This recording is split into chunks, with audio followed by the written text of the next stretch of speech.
Hello hello tout le monde et bienvenue sur ma chaîne.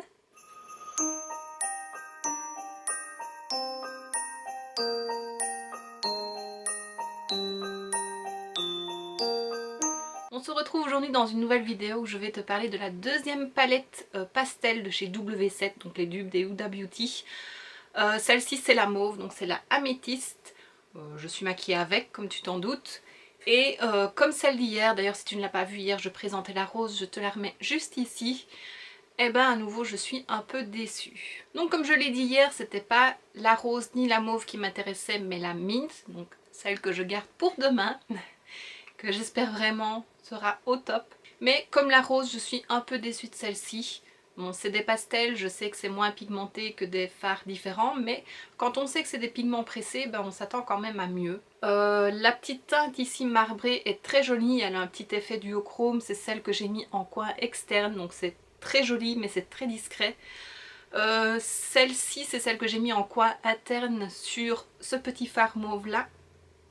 Je m'attendais à ce qu'elle soit encore plus lumineuse, plus blanche en fait. Quand on le voit dans le pan, on la voit plutôt blanche, mais en fait elle a beaucoup de reflets rosés mauve, donc c'est pas très lumineux. Ça brille mais c'est pas lumineux, pas assez à mon goût. Cette petite teinte-ci est très jolie, mais j'avais envie d'utiliser les mauves, et c'est vrai que quand je la vois avec les mauves, je me dis, je sais pas si ça donnerait bien avec un fard mauve et ça par-dessus. Ce sera à essayer. Et sinon voilà, bah, les mats sont pas très pigmentés, ils sont très poudreux. Mais je n'ai pas eu de chute parce que je tapote bien mon pinceau, je le répète à chaque fois, mais voilà, j'ai pas eu de chute, donc ça c'est pas trop grave que ça soit poudreux comme ça. J'ai d'autres fards poudreux avec lesquels je n'ai aucun problème. Et d'un côté, bah, c'est un peu plus facile à travailler parce qu'on a moins de chances de se tromper. Si c'est pas assez intense, ben on réapplique et voilà. Donc ça se travaille un peu mieux, surtout plus pour les débutants je pense, un peu comme moi parce que je suis pas experte. Et voilà, ce fard là est très beau par contre. Lui il a des reflets rosés, bleus et mauves, c'est très joli, c'est celui que j'ai mis sur la paupière mobile. Mais voilà, ça ne se voit pas assez, c'est léger. Quand on voit de près, on voit que c'est pailleté. Mais voilà, de loin, je sais pas si tu vois que c'est pailleté. Donc voilà, un peu déçue à nouveau. J'espère vraiment que celle-ci sera chouette. Enfin d'un côté c'est pas trop grave, je préfère avoir dépensé mon argent chez W7 qui pour les trois ne me coûtait même pas le prix d'une palette chez Huda. Donc voilà, c'est pas trop grave. Maintenant je pense quand même que la qualité des palettes Huda sont quand même meilleures. Voilà, c'est pas le même prix. Mais c'est vrai que pour les autres que j'ai testées chez W7, bah, celles-ci me déçoivent un petit peu. Et maintenant que je t'ai un petit peu parlé de la palette, je te laisse avec les swatchs.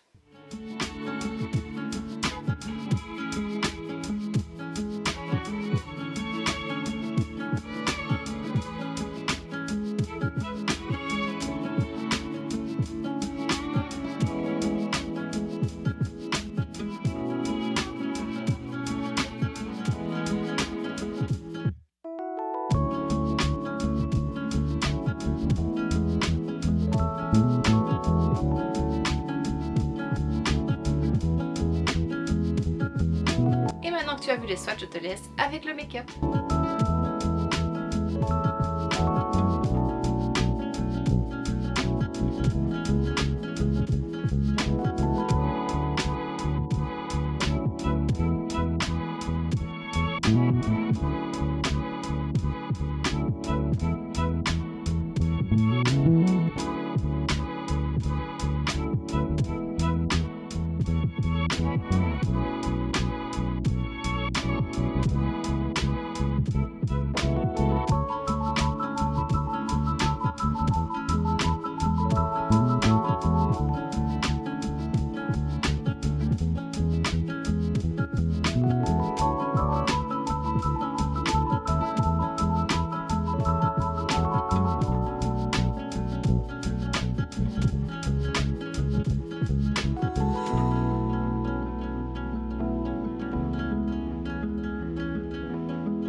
Voilà, donc j'aime quand même bien ce que j'ai fait, mais voilà, ça reste facile à porter.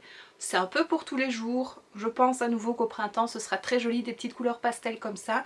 Donc voilà, je vais les garder, je ne vais pas m'en séparer.